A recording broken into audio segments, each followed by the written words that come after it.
Let's start this lesson with a warm-up. I'd like you to rephrase or write in your own words the following sentence.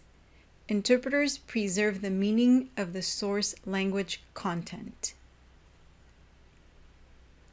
Now, I want you to pay special attention to the directions. I did not say that you should interpret or translate it. I'm asking you to rewrite the sentence using your own words in English.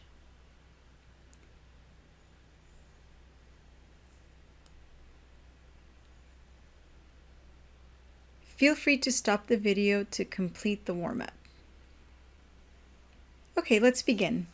In this lesson, we will continue to explore how interpreters accurately transfer the meaning of messages spoken in one language into another language, focusing on the relationship between language and culture and how it affects the process of preserving meaning as we transfer messages from one language to another. We will explore what is meant by a message's intended content. We will define chunking and working memory. But before we begin, we're going to briefly review the importance of matching linguistic register. In the previous lesson, we said that register refers to the level of formality used by a speaker to deliver their message. We said that register can be determined using a scale where formal speech, which includes using technical language, is considered to be on the high end of the scale, and informal speech, which includes casual and familiar language, is on the opposite end of the scale and is considered lower register. Most importantly, we learned that when interpreters are transferring messages from one language to another, they must match the register the original speaker has chosen to use. Now, something that I did not mention in the previous lesson is that many times new interpreters are tempted to alter the register or level of language to make it easier for a participant to understand or even to make it more socially acceptable. But as we said in the previous lesson, and I will say again, register does carry meaning, so a change in register can be considered a change in meaning. So, in other words, if the interpreter changes the register, then the interpreter is not interpreting accurately. Later in the course, we will address what interpreters can do if they perceive a participant in the encounter is having trouble understanding the other participant. If you remember, the last thing I said in the previous lesson is that we need to understand the rules and the steps necessary to interpret before we can start tweaking or adjusting them appropriately. So learn the rules first, then we can break them. Okay, let's get into the content for this lesson and continue analyzing the definition of interpreting by analyzing the third part of the definition, which states that when transferring messages from one language to another, interpreters must do so by preserving the meaning of the source language content. This concept of preserving the source language content is one of the most important concepts you must understand and master in order to interpret accurately. Now, I know that you know what accuracy means. What you are here for, what our goal is to strengthen the skills that we need in order to be accurate, but also to understand and identify what are some things that can get in the way of being accurate when we interpret. Before I continue, I would like to mention that as you study interpreting, you will hear or read about the spirit of the message, the meaning of the message, the speaker's intended message, the content and spirit of a message. These are all phrases that refer to the same idea. We use these phrases to explain the complexity of interpreting messages and transferring equivalent meaning, but mostly to emphasize that the process of doing so goes beyond just words. And actually, if you notice, the definition of interpreting doesn't even mention words. It says rendering a spoken or signed message into another spoken or signed language, preserving the register and the meaning of the source language content. Practically speaking, this means that interpreters, as they listen to a message they will have to interpret, they don't focus on the individual words spoken by the speaker. Interpreters are not listening for individual words or interpreting one individual word at a time. Instead, we are going to listen for messages that are composed of words. Now, in the beginning, an instructor telling interpreting students not to focus on words may sound strange and impossible, but think about it like this. Letters are the parts whole words are made of. And when you read, you don't focus on each individual letter, right? You focus on groups of letters that together build words. Now, of course, letters are important, and you cannot write a word without letters. However, when you read, your focus is not on each letter and the sound it makes when it's alone. Your focus is on the whole word and the meaning of a group of letters. So when you interpret, your main focus will be on the whole message and not the individual parts it's made of. This simple concept serves as the basis for developing and strengthening the language transfer skills we need to interpret accurately. So let's start with this basic example. Let's say I want to ask Alexei, who speaks Russian, some questions. With the assistance of an interpreter, I ask, "What does your wife do for a living?"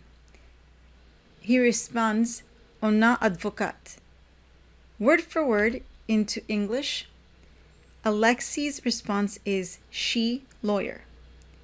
If the interpreter voiced in English, "she lawyer," then she is not interpreting, she is transcoding. Transcoding means converting each individual word into its equivalent in another language. Transcoding is literal, and it doesn't take into consideration the grammar or other rules of the target language. Transcoding is not the same as interpreting.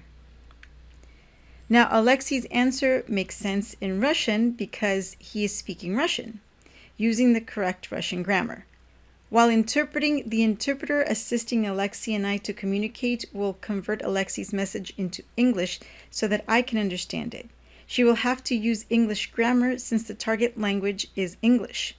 In English, unlike in Russian, because of the pronoun she, we must include the verb to be, which, when conjugated appropriately for she, becomes is. We also must include an article such as a and the. In this case, the correct article is a. The interpretation of Alexei's message would then be, "She is a lawyer." Now, it is important that you pay attention to transcoding and what transcoding is, because it is a tool that interpreters use, and we will use it later on as we develop our skills.